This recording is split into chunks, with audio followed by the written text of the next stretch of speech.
Hi, Jeff here with Renegade Mattress Retailer, and I'm back with a video for you with this week's issue. And I want to do a follow-up on this week's issue to one that I put back 2 weeks ago, and that was the first crack rock issue, where I really kind of got deep and discussed what some of the big players in our industry are doing and how they're doing it, and why I feel that it's such a bad thing for us as retailers long term. If you want to read that issue, just go back. It's the issue prior to this one, and I'd love to get your opinion. But what I want to follow up this week on is really where your advertising should go. We should be proud of our advertising and what our advertising says about our store and our products. And that was really the biggest issue that I took with the large national chain stores offer that they put out. Is that's not an offer that I think anyone is really proud in that organization to sell and talk with the customer about, because immediately it goes into upsells and switching what the customer ultimately perceives that they're getting. And that's my point. We should always be proud of what we're offering to our customers in our advertisements, whether that's print, on digital, on television, or radio. Our advertising is the very first moment in which we meet our potential customers. It's how they get to know us, and it's really how they decide, I'm going to go check out this store. So we should be proud of what we're saying, the messages that we're putting in there, and the subsequent offers. Okay. Additionally, your advertising should be salesmanship in print, which is why I'm such a big fan of information first style marketing and advertising, because it teaches and it helps and it educates and it offers you the opportunity to talk and to sell in print and in format. So maybe you don't do print, but you do radio, you do television, you do digital. There needs to be a degree of salesmanship. There needs to be a degree of education and information and helping. That's where the consumers are going today.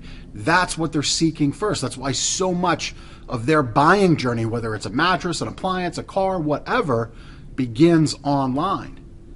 And again, it goes all the way back to, we really need to be proud and talk about the benefits and really where our value exists in the market for somebody to visit our stores.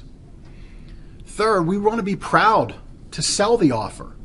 Again, if somebody comes in, flyer in hand, advertisement in hand, or referencing an offer they saw online, and your immediate thing is, oh boy, got to deal with one of these customers again. Is that something you're proud to have out there in the marketplace reflecting your store? If you're immediately going to, well, that's good, but this is better, well, how does the customer take that? I understand the end game you have. Maybe it's to upgrade off of that offer immediately. You'll sell it if they want it.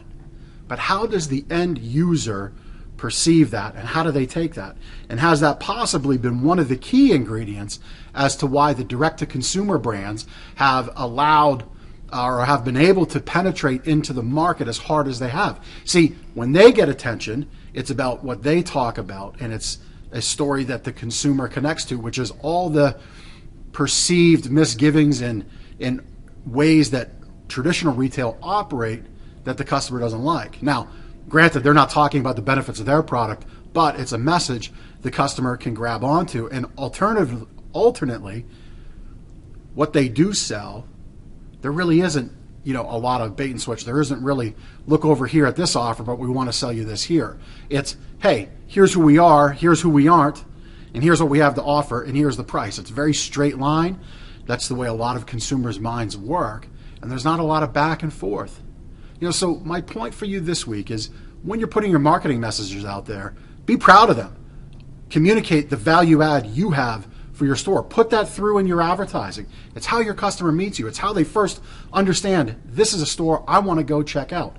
And be proud of what you're putting in there, proud to offer it and to sell it unequivocally to anybody that comes in your door. I hope you enjoyed this week's issue. Look forward to seeing you next time. Take care.